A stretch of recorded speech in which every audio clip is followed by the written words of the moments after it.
Hello guys, welcome to a brand new video. My name is Daniel De Souza and today we're going to talk about democracy and corruption in Latin America. Let's start with what is democracy. Democracy is a system of government in which a supreme power is vested in the people and exercised by them directly or indirectly. Throughout a system of representation, usually involving periodically held free elections. Some examples of a good democracy in Latin America is the country that I'm currently living on, that is Costa Rica. Why, you may ask? According to the 11th edition of The Economist Democracy Index, Costa Rica is in the top 20 full democracies around the world. Costa Rica is a peaceful nation that has always avoided military conflict between other countries. Instead, it has a conflict resolution based in its negotiations and its efforts that have been dedicated to develop social equality. It is considered a progressive nation, as it has more teachers than policemen, more biological reserves than cities, an endless dedication to social programs. An example of why Costa Rica is a peaceful nation, examples that they have done in the government to make the country even more peaceful along the years, is the elimination of death penalty in 1889, with establishment of free tax education as a constitutional right in 1869. Last but not least, one of the most important ones is the dissolution of the army in 1948. It's clear that the social development and order are key to Costa Rica's approach. It has free and clear elections every 4 years. The citizens have the right to vote. You can give your opinion in every problem that the country has. Most of the times they will take that into account. Now, let's talk about corruption. Corruption is the abuse of entrusted power for private gain. It can be classified as grand, petty, and political, depending on the amount of money lost and the sector where it occurs. According to the 2017 study survey, the following factors have been attributed as causes of the corruption. Number 1 is the need of economic wealth. Second, higher level markets and political monopolization. Third, low levels of democracy, weak civil participation, and low political transparency. Low press freedom, low economic freedom, large ethnic division, gender inequality, poverty, political instability, weak property rights, low levels of education, and lack of the commitment of the society. It has been noted that in the comparison of the most corrupt with the least corrupt countries, the former group contains nations with huge socio-economic inequalities, and the latter contains nations with a high degree of social and economic justice.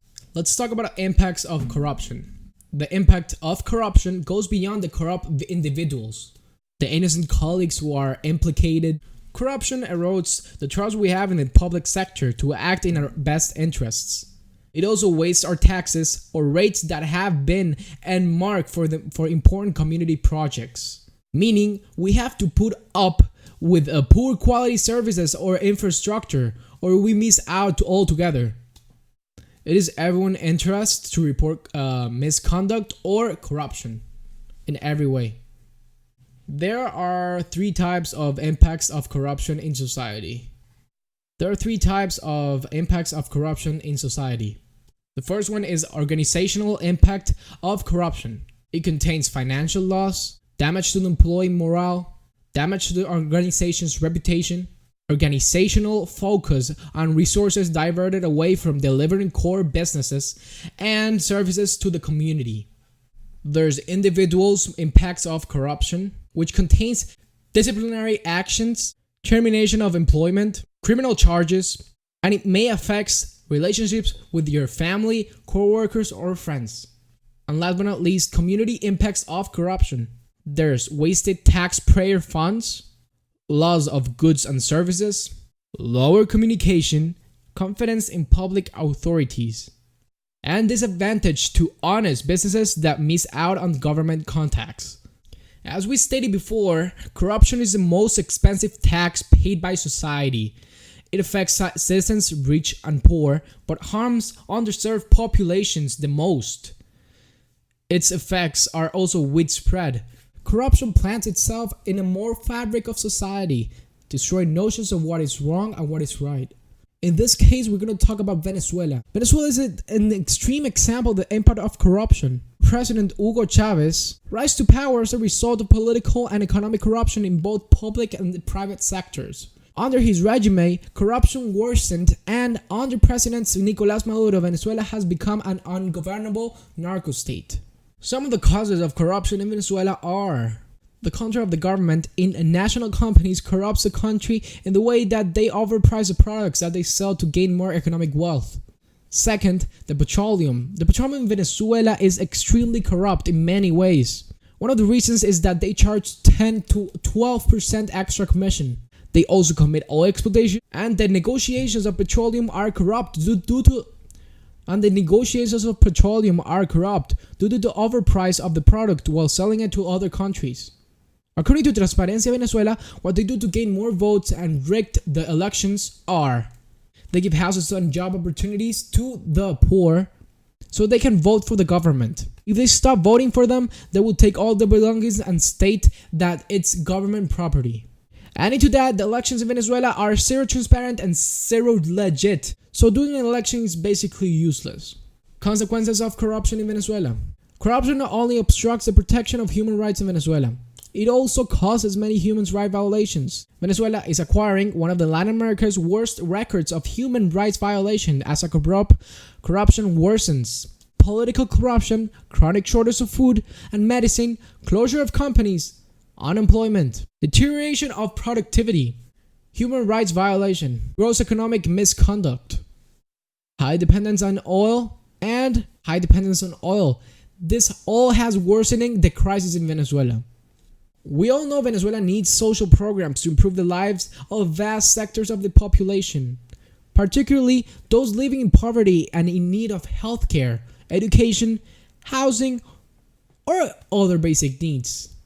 Some possible solutions for the corruption in general are: first, the end of impunity. Effective law enforcement is essential to ensure the corrupt are punished and break the cycle of impunity. Successful enforcement approaches are supported by a strong legal framework, law enforcement branches, and an independent and effective court system. Civil society can support the process with initiatives such as transparency. The second solution is promote transparency and access to information. Countries successful at curbing corruption have a long tradition of government openness, freedom of the press, transparency, and access to information. Access to information increases the responsiveness of government bodies, while simultaneously having a positive effect on the levels of public participation in the country. Last but not least, make the citizens' word count. Citizens demand for anti-corruption and empowering them to give strength to citizens to demand for anti-corruption and empowering them to hold government accountable in sustainable approach that helps to build mutual trust between citizens and governments. For example, community monitoring. This initiative have in some cases contributed for detection of corruption and improve the quantity and quality of public services. Corruption is the worst thing that a country can battle with. It deteriorates the whole country itself. Applying these solutions will not solve this corruption overnight. It will take time and hard work. But with all together, we can create a better nation that we have now. Well, this is it for today, guys. Thanks for watching. Leave a like if you enjoyed and subscribe down below. Comment on what you think about the topic of democracy and corruption in Latin America. Thank you very much, and bye-bye.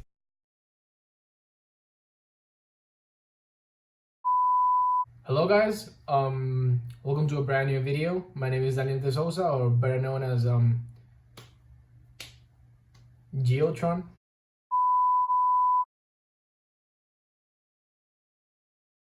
Lower community confidence in public authorities.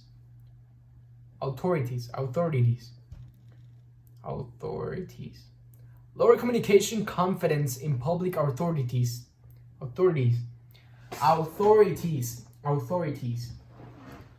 Lower communication confidence in public authorities.